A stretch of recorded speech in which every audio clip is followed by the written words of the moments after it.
solemnity of the Most Holy Trinity, ang dakong kapiyasahan sa Santissima Trinidad. Adunay usa ka Dios, adunay kita usa ka Dios, ug kining Dios adunay tulo ka personas. Mga igsoon ni Kristo, kung atong sabton kining usa ka Dios ug dunay tulo ka personas, pinaagi sa atong mga rason, pinaagi sa atong kahibalo, pinaagi sa atong kaalam. Murag lisod-lisod gayud kini sabton kay kining mabutanga usa ka misteryo. Mingon sa San Pablo siyang sulat, kinsa ang makabasa sa hunahuna sa Dios? Kinsa ang magkatugkad sa kaalam sa Dios? Kinsa ang pwedeng mo-advise sa mga buhat sa Dios? Iyong mausab, kinsa ang makatupong sa mga buhat sa Dios? Wala. Apan mga igsoon ko ni Kristo, atong masabtan og diyutay kung kinsa ug unsa kini Santissima Trinidad, ang Dios nga Amahan, ang Dios nga Anak, ug ang Dios nga Espiritu Santo, ato silang masabtan sa dihang kining tulo ka personas sa usa ka Dios mipadayag sa iyang kaugalingon ngadto sa nakalain-laing panahon. Ang Dios nga Amahan mipadayag in the Old Testament. Ang Dios nga Anak mipadayag sa iyang kaugalingon in the New Testament. Ug ang Espiritu Santo karon mipadayag ania uban kanato. Ug tungod niini atong masabtan lamang kining mga butanga ang Dios nga nagpadayag kanato, ang Dios nga nakaglimbigit kanato, kay atong tugkaron ang pagka-Dios sa usa ka Dios dili gayud nato kana matugkad tungod kay tao lamang kita. Dili nato matugkad ang gitawag niya the inner life of the Blessed Trinity tungod kay ang atong pangunahuna, ang atong kahibalo diyutay lamang kung itandi sa Dios. Umaigsoon ko ni Kristo, kung atong tan-awon sa mapagbasa, especially in the Bible, sa dihang nakilambigit ang Dios kanato, sa dihang nakilambigit ang Dios sa kalibutan o sa katawhan, wala lang siya nakilambigit. Ang Dios nga milalang sa kalibutan, ang Dios nga nagahatag sa iyang anak, iyang mausap ang Dios nga Espiritu Santo nga nagalabdag kanato sa atong maunahuna o sa atong mabuhat, nagaawag usab nga kita unta pwedeng mo ambit, makigambit unta kita sa ilang kaan. In what way nga kita makaambit sa kinabuhi nga balaan sa usa ka Dios nga adunay tulo ka personas? Aron kita mag-ambit sa balaan nga Santissima, adunay maanindot nga deskripsyon si San Juan kung kinsa ug unsa ang Dios. Matud pa sa unang sulat ni San Juan 4, kapitulo 4, versikulo 16, mingon siya, it is one of the description of the Lord sa atong Ginoo kinsa ug unsa ang Dios. Mingon si San Juan, ang Dios gugma, ug ang nagkinabuhi subay sa gugma anaa sa Dios, o ang Dios anaa kaniya. Buti pasabot nini mga igsoon ko ni Kristo nga atong sabton ang Santissima Trinidad pinaagi sa pulo nga gugma. We can understand the Holy Trinity by the word love. Tugay matod pa ni San Pablo ni San Juan, God is love. Ang Dios gugma. Ug atong masabtan ug diyutay ang kinauyukan nga kinabuhi sa Santissima Trinidad pinaagi sa mga buhat sa gugma. Through the action of love, we can understand better the Holy Trinity. Unsaon ba na, Father? Galibog-libog naman ko muna na, Father. O, adunay kita'y analogy. We have an idea kung unsa ang mangga. Oh, ang mangga, nasa among mangga diri, diha sa gilid, dili aslom, lami kayo, labi nagnay ujap, ituslob, lami kayo. We have an idea unsa kining mangga, unsa kining ujap. But inigtilaw nato mismo. We need to experience unsa gud kining mangga, unsa kining ujap, ug pinaagi niini atong mahibaw-an, ing ani di ay kining mangga, ing ani di ang lami nining ujap. So maigsuon ni Kristo, ato dili lang nato hunaw-naon nga ang Dios adunay tulo ka personas.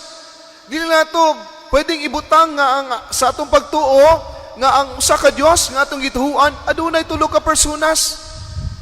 We need to experience who is this blessed Trinity.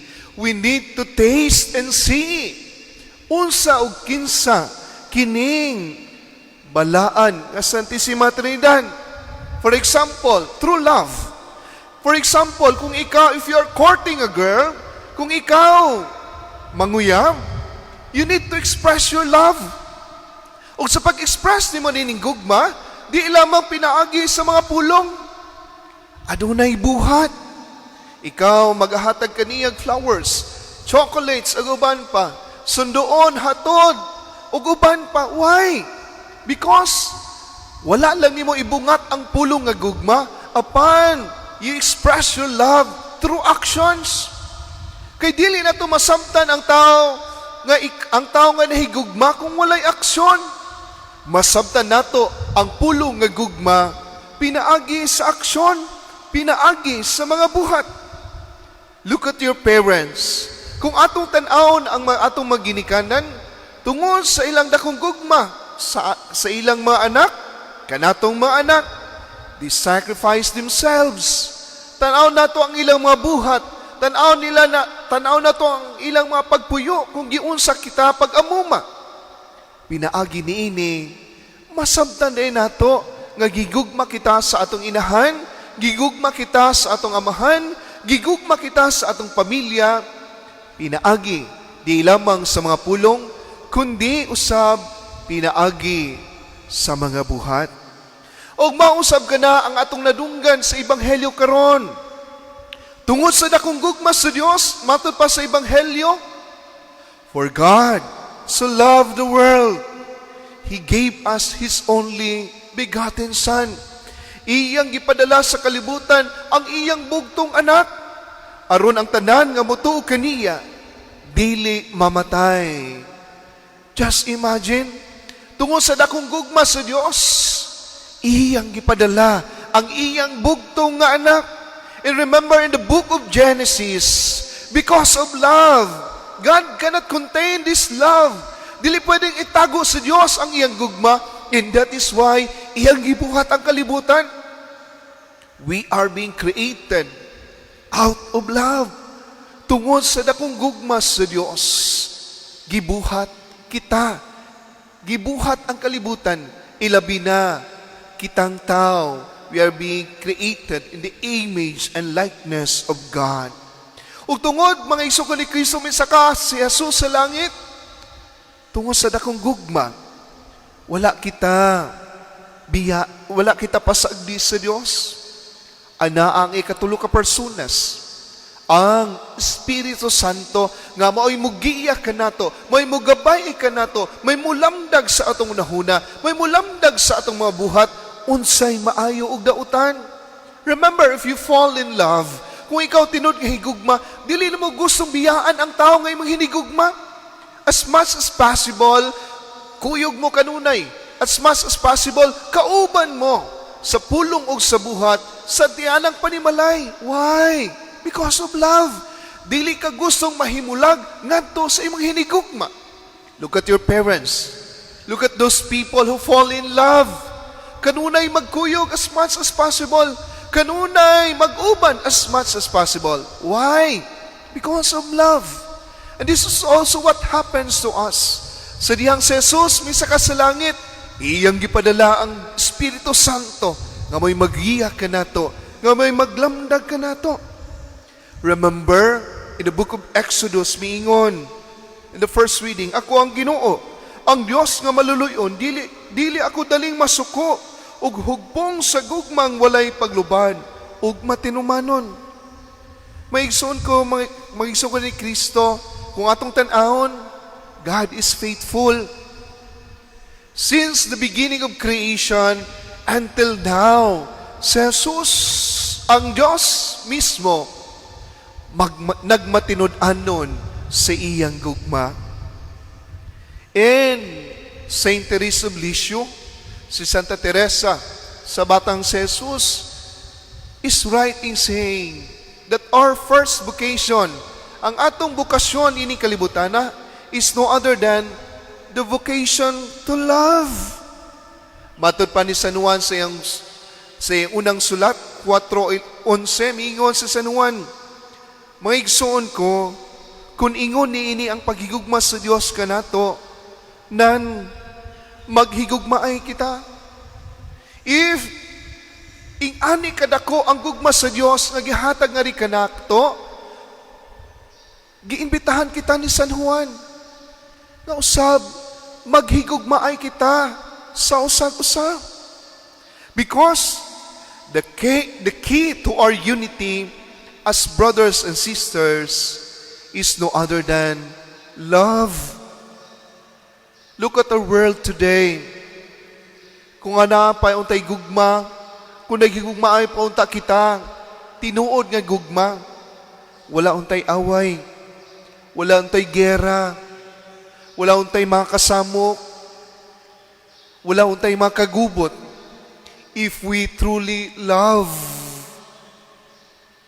Kaya ang gugma, may magdalag kalinaw kahiusahan sa usa ka pamilya, sa usa ka komunidad, sa usa ka nasod. If there is love, kung walay gugma, kung walay tinuod nga gugma, chaos will follow. Ang kagubot, ang dili pa naghiusa, uguban pa, bunga kini, tungod kay ang tao, wala magpuyo sa gugma. That is why St. Paul in the second reading for today reminds us, mingo si San Pablo, paningkamuti ninyo, nga mahingpit kamo. Unsa nga kahingpitan ang giingon ni San Pablo, mahingpit kamo sa tinuod nga gugma. Mahingpit kita nga magpuyo sa gugma. How many times daghan tayong mga oras o mga panahon nga kita wala na to pili ang mahigugma. Daghang mga oras o panahon nga kita wala na to puy ang gugma. Instead, nagpuyo ta sa kahadlok, nagpuyo ta sa ingon natong kaisok. We live in a life full of hatred, kasuko, pagdumot, pagduda. Mahigsong ka ni Kristo. It is a good reminder for us. Paningkamuti, nga mahingpit kita diha sa gugma sa Dios, diha sa gugma ni Kristo. It is a challenge for us. Because it is not easy to love. It is not easy to fall in love. And remember, mga igsong ka ni Kristo, if we want to be part of the life of the Blessed Trinity, the key is no other than to love. Aron kita makaambit sa kinabuhi sa balaan nga Santissima Trinidad, kinahanglan kitang mupili sa gugma, puy-an ang gugma. Kaya pinaagi lamang ni ini, makaambit kita sa balaan ng Santissima Trinidad. Sa panahon nga kita miingon o kanang pangadji sa Lord's Prayer, amahan namo, unsay atong ibungat, matuman ang imong pagbuot, dinhi sa yuta, maingon sa langit. O mga isuko ni Kristo, ang pagbuot sa Dios nga amahan, ginahatag ka nato ni Kristo pinaagi sa usa ka commandment, kasugo, mingon si Jesus. John 13:34, naghatag ako kaninyong bag-ong sugo. And what is that? Mingon si Jesus, Paghigugmaay kamo, ingon nga ako nahigugma kaninyo, paghigugmaay usab kamo. Love one another as I have loved you. Gugma, gugma, ug gugma ragyod ang usa ka butang aron kita makaambit sa kinabuhi sa Dios. Mga isog ni Kristo, yes, sa atong ordinaryong panghunahuna, sa ordinaryo atong kaalam, yes, it is true that the mystery of the Most Holy Trinity is impossible for us to understand. Dili gayud nato kini matugkad pag-ayo. But we are not expected to understand this mystery. Apan, wala kita giingnan nga atong samton pag-ayo ang misteryo sa Santissima Trinidad. Rather, we are called to live it. Apan, giawhag kita nga atong puy-an ang kinabuhi sa Santissima Trinidad nga walay lain kundi ang gugma. And in fact, we're expected to live it, for to love is the most vivid mark of every Christian. Kung kita kuno nagpuyo sa gugma, kung kita kuno mahigugmaon, may usa kuno kadakong marka, ti mailhan nga ikaw Kristiyanos, nga ikaw sumusunod kang Kristo, nga ikaw mituo sa usa ka Dios, nga dunay tulo ka personas. Kung ikaw kamaong mahigugma, kung ikaw ug ako maghigugmaay sa usag-usa. Mingon si Jesus, kung maghigugmaay kamo, mahibalo ang tanan nga kamo akong mga tinun-an. My dear friends, every time we make the sign of the cross sa atong pagpanguros, let us renew once again our faith in one God and the three divine person.